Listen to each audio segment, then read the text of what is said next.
আজকের আমি চলে এসেছি নতুন ভিডিও নিয়ে। তেলাকুচোর শাক দিয়ে মাছের ঝোল বানাবো। এই মাছের ঝোলে থাকবে বেগুন। কিভাবে এই তেলাকুচোর শাক দিয়ে মাছের ঝোল বানাতে হয় ভিডিওটা তোমরা সম্পূর্ণ দেখতে থাকবে। মাছ আমার ভাজা আছে, এবারে বেগুন, শাক, পেঁয়াজ আমি এখানে আগে থেকে রেডি করে নিয়েছিলাম।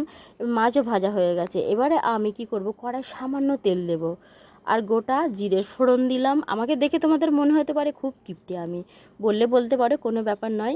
পেঁয়াজ আমি দিয়ে দিলাম কড়াতে। এবারে আমি পেঁয়াজটাকে একটু আস্তে আস্তে জাল দিয়ে পেঁয়াজটাকে ভাজা ভাজা করে নেব, যাতে উনুনটা না নিভে যায়, দেখতে হবে সেদিকে আমার।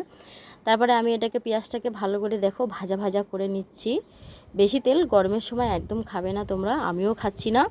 বেগুন ছেড়ে দিচ্ছি, দেখো বেগুনটাকে হালকা ফুলকা করে নেড়েই আমি জল ঢেলে দেব। ঠিক আছে, জল ঢেলে দিয়ে বেশি খুব ভালো করেও কি করব, ফোটাবো না, খুব ভালো করেও ফোটাবো না, কারণ বেগুন দিয়ে রান্না করলে খুব তাড়াতাড়ি রান্না হয়ে যায়।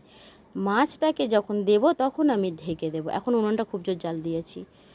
এবারে আমি মাছ দেব, শাক দেব, সমস্ত কিছু এগুলোকে দিয়ে আমি ঢেকে দেব। দেখো ঢেকে দিয়েছি। ঢেকে দেওয়ার পরে আমার সম্পূর্ণ মাছের ঝোল রেডি হয়ে গেল।